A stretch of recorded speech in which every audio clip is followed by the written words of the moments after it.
Friends,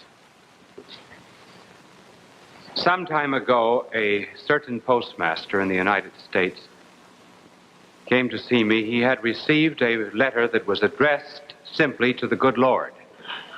So he brought the letter to me. Oh, do not be surprised that I'm addressed that way. You'd be surprised in how many American homes it is said, "Good Lord, is he on again?"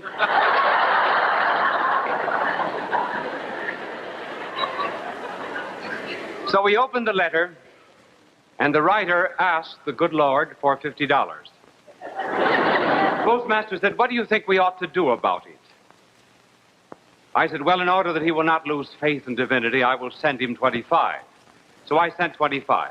2 weeks later, the postmaster came back with another letter addressed to the good Lord, and the writer said, "The last time I asked for $50. I am asking for $50 again. Only this time, please send the money through Cardinal Spellman, because Bishop Sheen cheated me out of 25.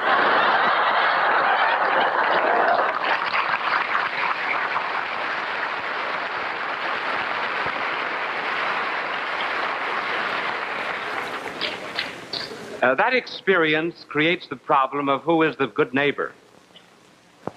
And once there was a lawyer who asked that question of our divine Lord. The lawyer first asked what he had to do to be saved, and our blessed Lord asked him what the law read, and after saying that he had to love God and the neighbor, then the lawyer said, "But who is my neighbor?" And our blessed Lord answered it by telling the story of the Good Samaritan. And the point of the parable was not who is my neighbor, but have you the neighborly spirit? In other words, instead of asking, is this a worthy object of charity, our blessed Lord implied we should ask if we are a worthy subject. And that parable of the Good Samaritan, as the Savior told it, was about a man who went down from Jerusalem to Jericho. And one does go down from Jerusalem to Jericho. It's a distance of about 24 miles, and the descent is about 3,000 feet. Jericho is about 600 feet below the level of the Mediterranean. There's only one part in that road where there could possibly be an inn. There's only one place where there's water, and there's only one place where there's a plateau. Everywhere along that road that is still called the Bloody Road, it is possible for robbers to hide. I remember some years ago I was going down that road, and I stopped at an inn. And there was an Arab at the inn, and I said, "Did you ever hear the story of the Good Samaritan?" He said, "No." And I said, "You know, you're losing good business because everybody else knows the story of the Good Samaritan. This is the inn to which he was brought." So I asked for a bucket of paint. He gave me a bucket of red paint, and I painted the sign, "The Good Samaritan Inn." Well, our blessed Lord told the story of the man who went down from Jerusalem to Jericho, was attacked by robbers, left half wounded, and a priest and a Levite passed the wounded man by, and then this Samaritan, a member of the despised race, took the man on his beast, brought him to the inn, poured in oil and wine into his wounds, and gave the innkeeper 2 days' wages, and asked the innkeeper to care for him, and then said, "I will come back again and pay you what I owe over and above what I have given you." And the Good Samaritan was the one who had compassion on the wounded man. Such was the parable, which you know very well. Now let us modernize it and break it down into the problem of modern social work and social problems in general. There are 4 questions that we may ask. First, who creates social problems?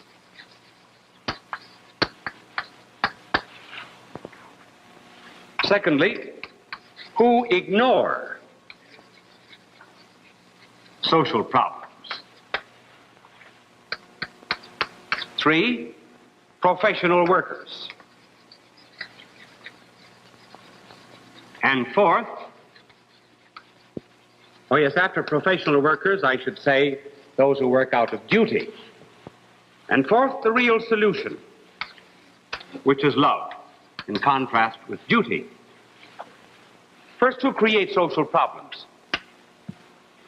Well, the original social problem in this parable was created by an act of violence, namely the robbers. And almost all social problems today are created by violence. The Second World War of ours begot 63 million refugees, many of whom threw themselves upon the earth as something more friendly than the hearts of men. 2 million refugees have crowded out of the eastern zone of Germany into the western zone for aid. They were the victims of violence. 2 million Chinese have come down from communist China down into Hong Kong, where there's an attempt made now to care for them. It's interesting that all the refugees are out from the lands of communist violence. Nobody is a refugee going back into those lands. Not even the communists who are arrested when they're in this country and are offered an opportunity to go to Russia rather than to go to jail. They always say, no, sir, I'll take an American jail, but I'll not go back to Russia. And then there's another kind of violence that creates social problems. It's not those who steal possessions and lands, but rather those who steal from the young the image of God that is in them. The educators who tell them that they have no intellect, they have no will, they have no soul, that they're just beasts, animals. Well, if they're just beasts, we should not be surprised that they will grow up to act like beasts. They're robbed of a great spiritual heritage. These help create the social problem. That brings us to the second question, namely, who ignore the social problem? Well, the social problem is ignored, first of all, by the communists. The communist philosophy is this, and here I'm quoting Marx. A person of and by himself is without any value. Unless an individual belongs to the revolutionary class, he is without worth. Hence, communism is willing to liquidate millions of people so long as that socialistic, communistic core or species continues to exist. They are the ones who pass by the wounded people of earth. They are the continuators of the priest and Levite who passed by, the wounded man. And incidentally, I wondered what they did after they passed by that wounded man.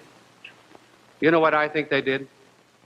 I think they went either to Jerusalem or Jericho and reported the matter to organized charities.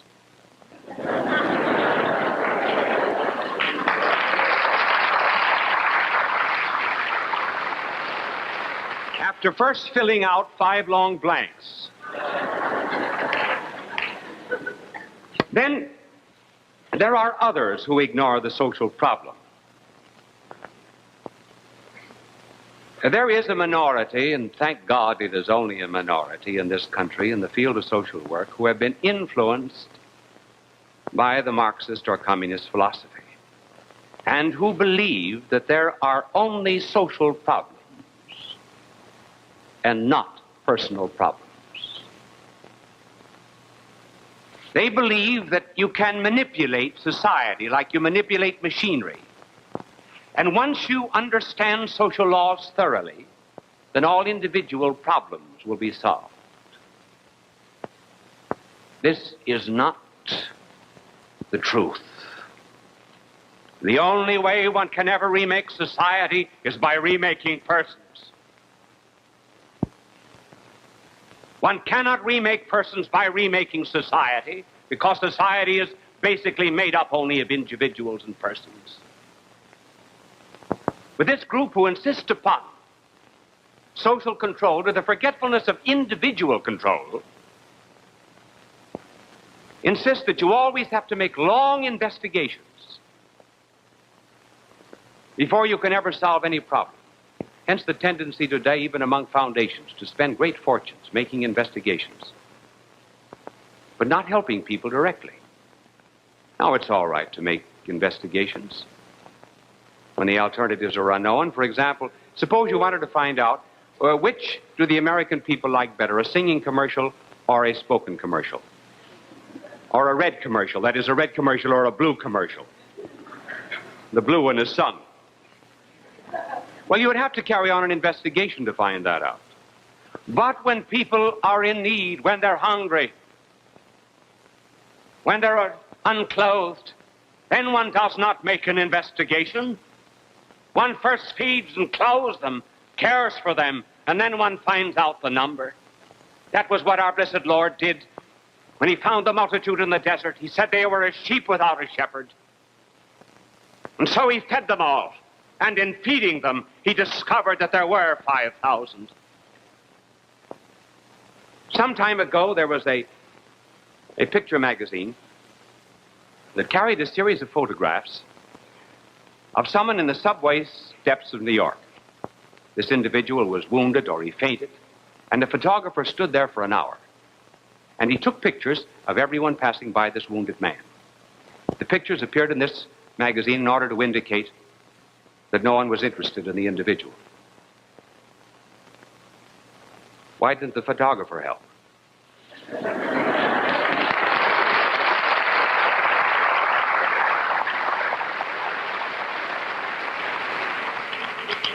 Glory be to God. I hope if I ever fainted on this program that the cameramen would run to my aid instead of taking pictures of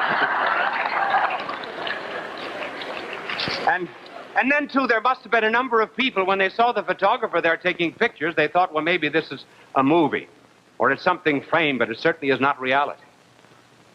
But these are the people who pass by the wounded of the earth because they're more interested in this fictitious social than they are in the individual and in the person himself. And that brings us to the third division of the parable, namely the professional workers. Now, by the professional worker, we do not mean the organized worker. The distinction between the professional worker and those who offer the real solution is the distinction between duty and love. The professional worker is here understood as one like the innkeeper who receives a wage for doing great social work. But he works out of duty, just as the innkeeper received 2 days' pay. But it was necessary for the loving hands of the Samaritan to come back to aid the professional worker. Now, the professional workers are not necessarily in religious organizations. A professional worker could be in a secular organization and still work out of love. And it is even possible that there could be some social workers in religious organizations that were working out of duty and not out of love. Despite all the good that the duty worker does, it is not yet the real solution of the problem of charity, for the simple reason that they always work within limits. They believe in moderation. You never go too far. In other words, we close at 5.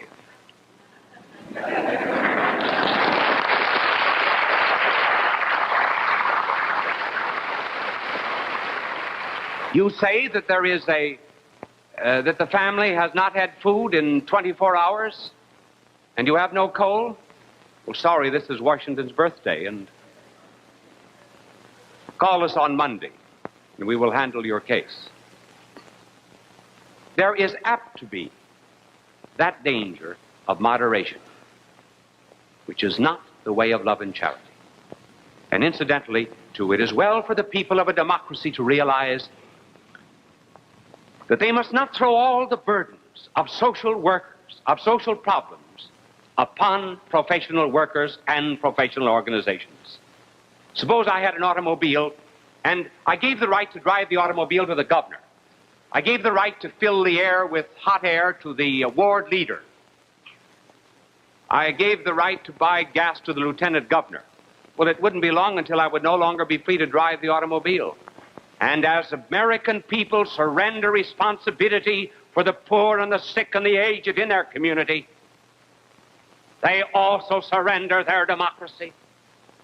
The best preservative of freedom in any democracy is a recognition that we all have responsibility to the poor, sick, burnt, anemic members of our society.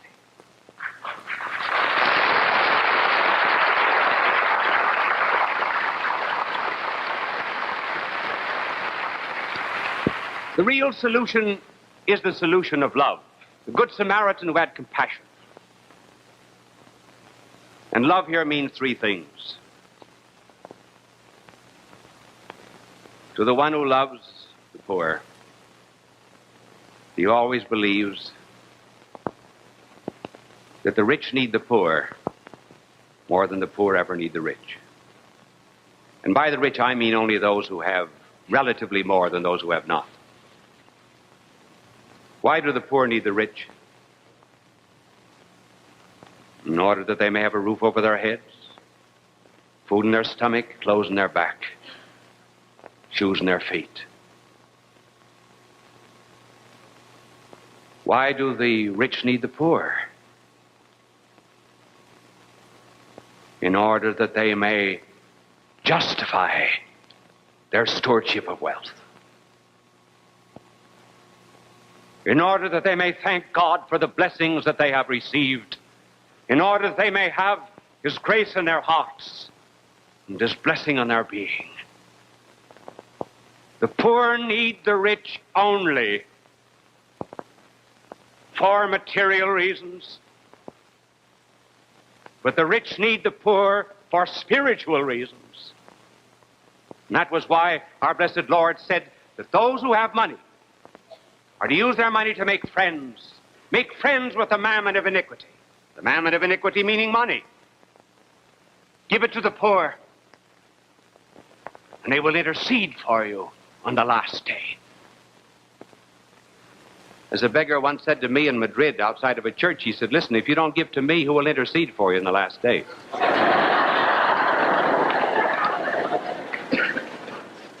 And then those who love also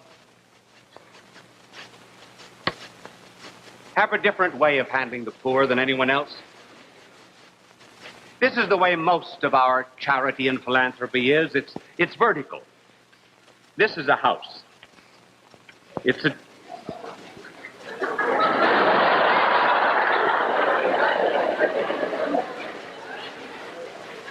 Well, now, it looks like one so far, doesn't it? This is the first story. This is the second story. On the second floor of this house, the rich live. That is to say, merely those who have. And down here, there's a poor family. Now, those who have, in most charity, will go down to the poor, supply their needs, nurse them, care for them. But after they have done that, they go back again to the comforts and maybe luxuries of their own home. That is not perfect love. Perfect love is rather horizontal. Here are those who have, and here are those who have not. In real love, those who have pass over to those who have not, and they never again come back. They stay there until they have been relieved of their sorrow or their pain or their poverty. Just as our blessed Lord came down to this earth, crossed from the line of innocence over to the line of sinners, stayed with them, suffered with them, died for them, until He finally redeemed them.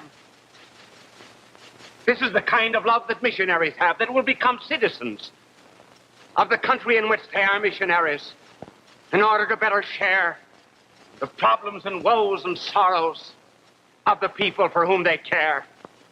This is the love of saints, the love that transforms the world. And finally, those who love know that everything must be done for a divine motive. to give a drink of water in his name. And on the last day, even the great lovers of the poor will be surprised. For on that day of the great assize, when God judges them, even the just, the saved, the great good social workers will say, will ask our Lord a question when he will say, I was hungry, and you gave me to eat.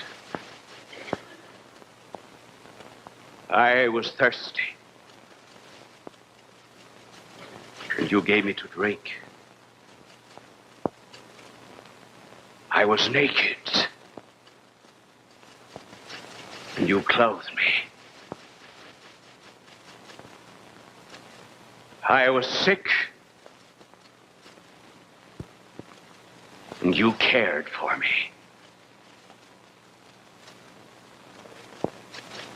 I was in prison, and you visited me.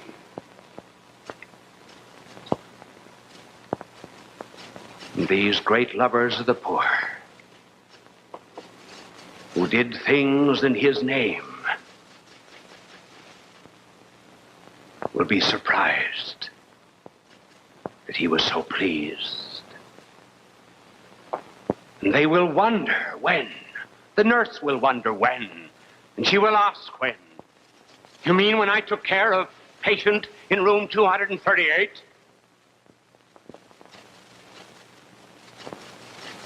You mean this file number 164?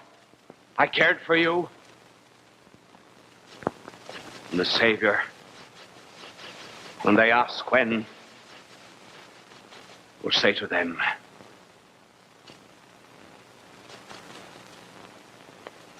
when you did it to the least of these, my brethren, you did it unto me. Unto me.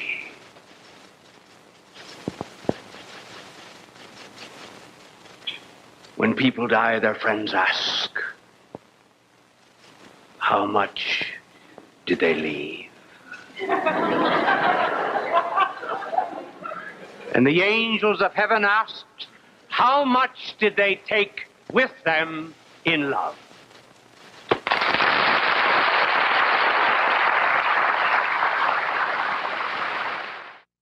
It began here, in the upper room, 2,000 years ago. This is my body. This is my blood. Remember me. In a garden he prayed to his Father on a night of betrayal, torture, death, far from Galilee. When taken from his rack of torment, in a borrowed grave he lie. On the third day the angel said, he has risen, he did not die. After sharing with friends, he rose to the Father, leaving his spirit love to guide our journey. For he is the Alpha and the Omega, the beginning and the end, together again. People of all faiths recognize Bishop Fulton J. Sheen as one of the greatest communicators of the 20th century. He was born in El Paso, Illinois, in May of 1896. As a young boy, he knew he wanted to be a priest. He served as an altar boy at St. Mary's Cathedral in Peoria, Illinois. At St. Viator College, his education and debating skills taught him the skills he used throughout his life. His unique ability at being natural and at ease in front of any audience was noted early in his ministry. He was ordained in 1919 and went on to become one of the best-known and greatly loved priests in church history. He wrote 96 books and hundreds of articles and columns. He broadcast numerous radio and TV programs. People from all faiths watched him on television because he was told by her parents to pray because there had been so many misfortunes and sufferings in the family. And so the little child prayed and said, Dear Lord, my brother has the mumps. Her sister fell off the bicycle and broke her leg. And my older brother has pneumonia, and Daddy lost his job. So, dear God, please take care of yourself, because if anything happens to you, we'll all be in the soup.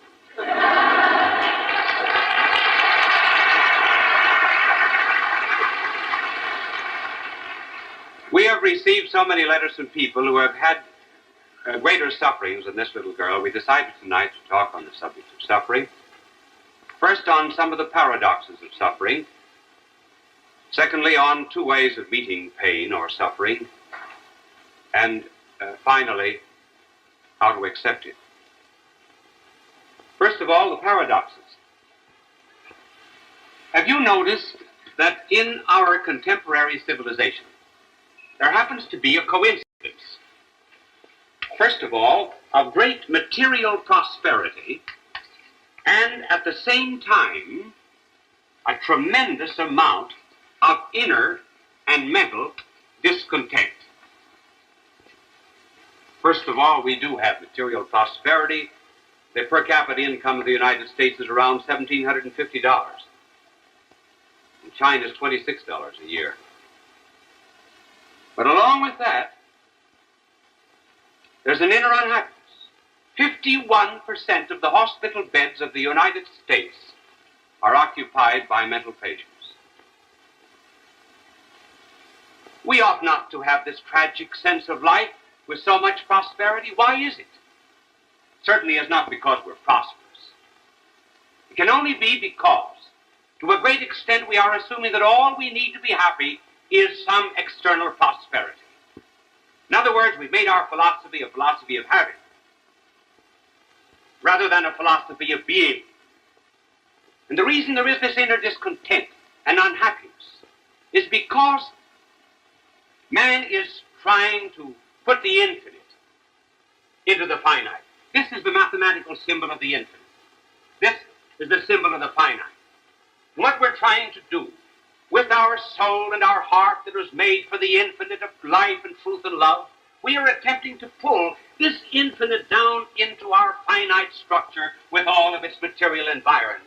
It simply cannot be done. Rather, what we should do to be happy in the midst of prosperity is to take this finite nature of ours and plunge it into the infinite. As Hans Werfel said, this line of the human and the finite and reason must be crossed somehow or other. And Werfel, continuing, says, it is crossed above by faith, and it is crossed below by insanity. That is the first peculiar paradox of modern suffering. Now there's a second. And the second has to do with pleasure. Have you ever noticed that we have a greater capacity for pain than we have for pleasure? For example, our pleasures are not always very enduring. For one thing, a pleasure can reach a point where it will give us pain. It can turn into pain. For example, tickling. And then also, have you noticed, too, that pleasure sometimes will go up like this, and then there will be a sudden drop in them. And finally, in order to get identically the same reaction, one must very much increase the stimulus. So we're not getting here, out of this life, all of the pleasure and happiness that we possibly can. But pain,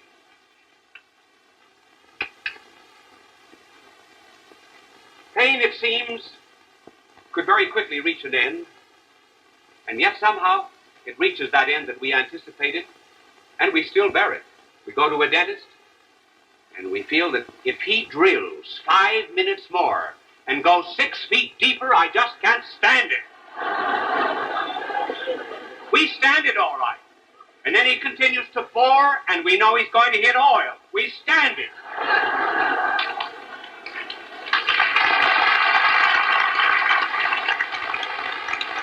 There are many people listening to me in sick beds of suffering who felt that they should have exhausted themselves months or years ago, but they still can go on suffering.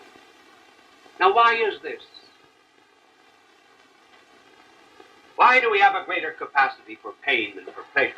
I think because it was intended by God that all pain here should end. That's why we seem to exhaust it. Because there will come another world when tears will be wiped away. The sorrows of this life are not worthy to be compared with the joys that are to come. But with pleasure. Pleasure and joy, particularly, is not intended to be exhausted here. That comes elsewhere. That happiness is being saved for heaven. And if people understood that, perhaps there would be, well, less mentally disturbed, less inclined to go to the psychiatrist, because they've all got skeletons in their closet. They make no bones about it.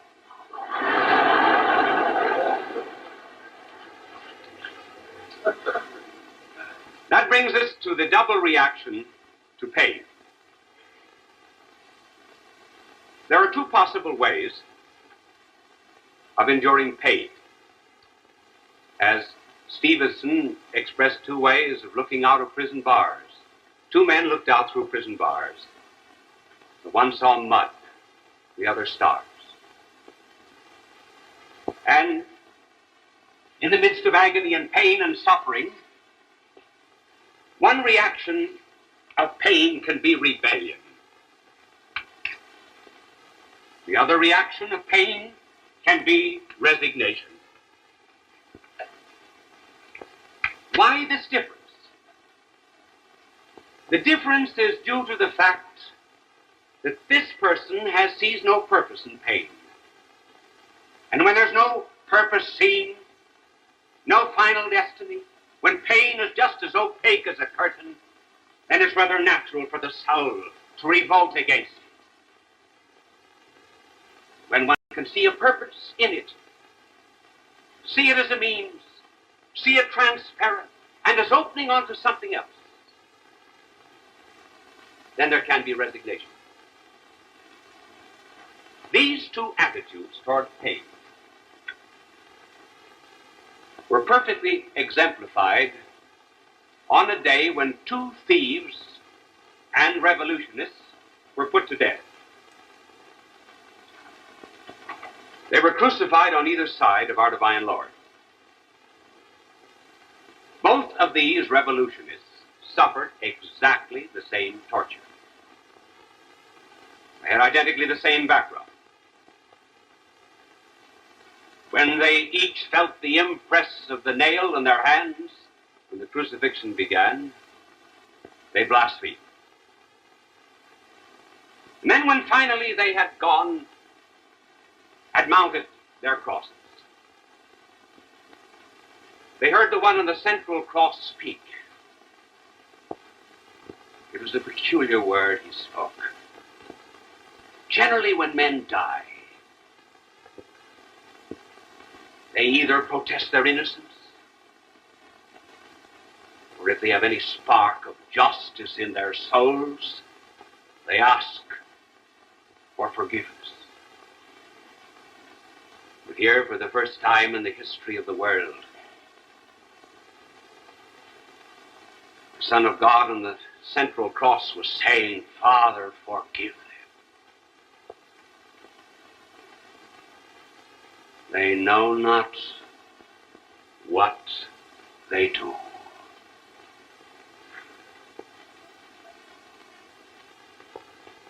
When the thief on the left heard this cry, he suspected that there on that central cross was power.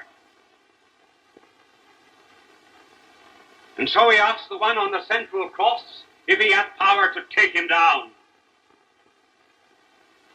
That to him was the sign of omnipotence, to stop that pain and that suffering. Why should he be there? Why did he ask to be taken down? Not to be made better, but simply to go on with the dirty business of thieving.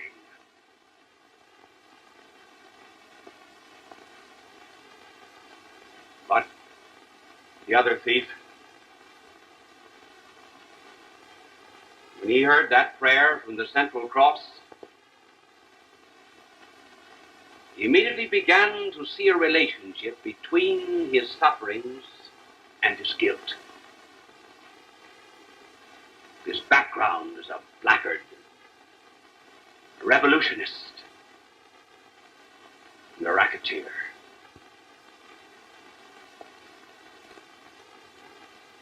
And some sparks from the central cross ignited some inflammable material in his soul.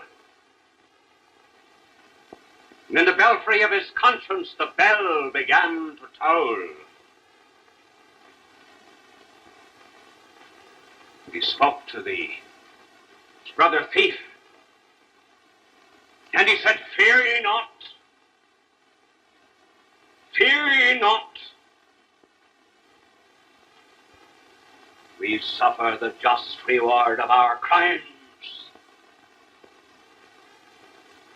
But this man has done no wrong."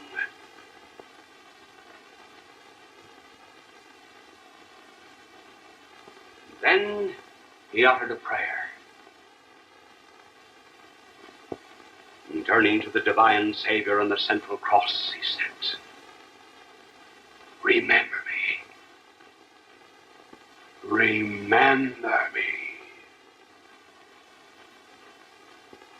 when thou shalt come into thy kingdom." Kingdom? This one who apparently was a fellow criminal, this thief, looked at a crown of thorns and saw there a royal diadem. The nail was to him a scepter of power and authority. His crucifixion was his installation, his blood was his royal purple. And they asked only to be remembered. And there came back this day thou shalt be with me in paradise.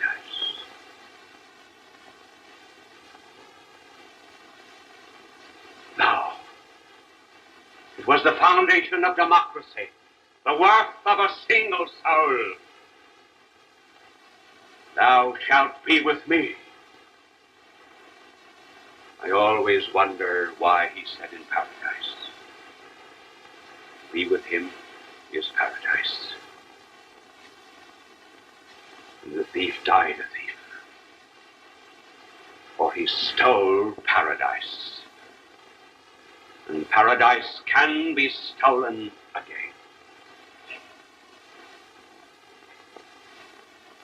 And from these two reactions,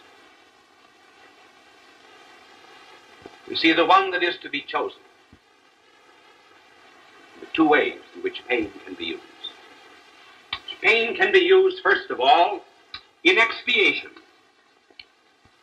That is to say, for our own failings and sins. Secondly, in reparation, for the failings and the sins of others. First of all, expiation.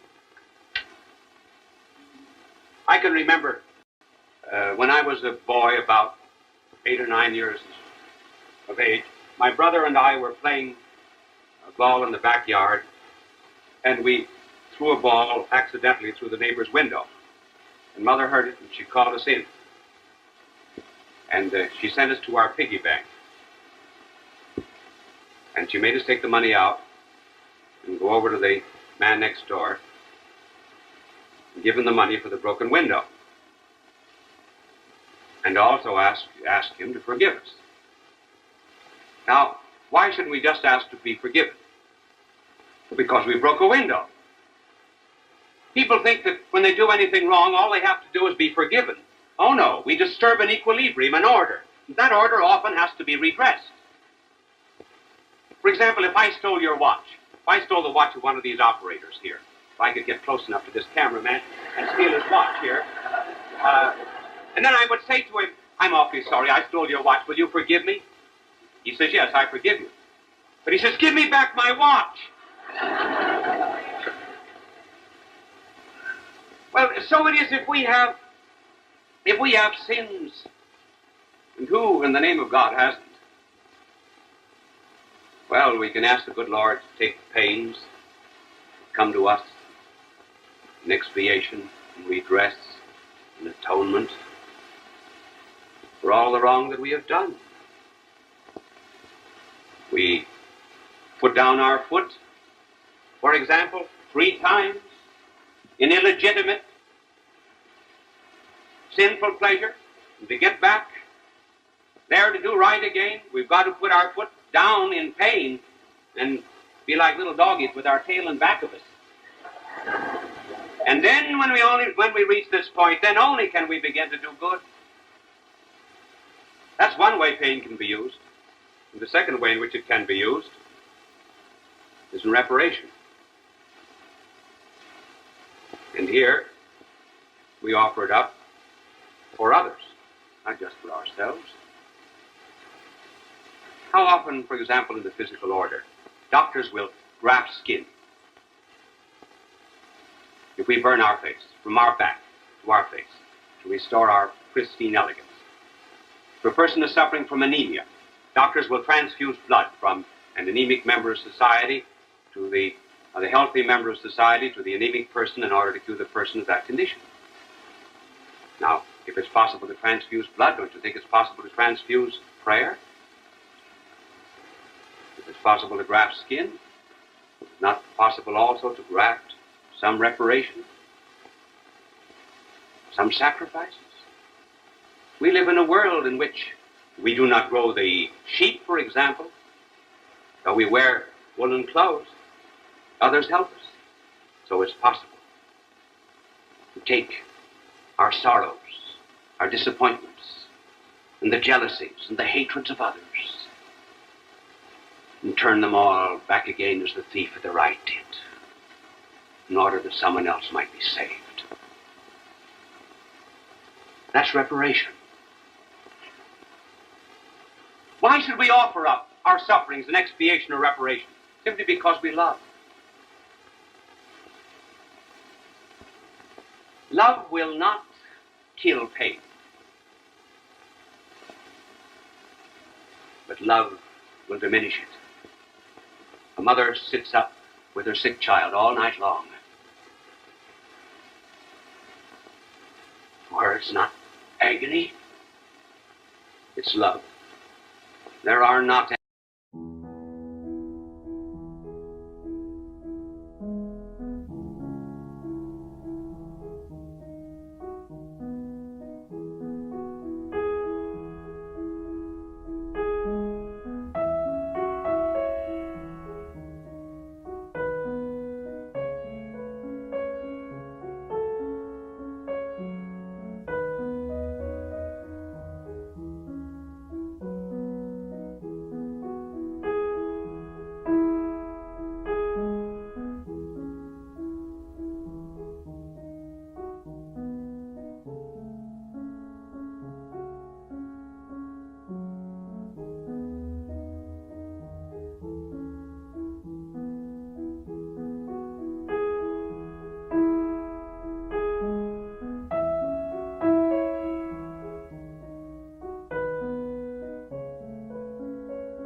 hearts filled with cheer. Christmas is near.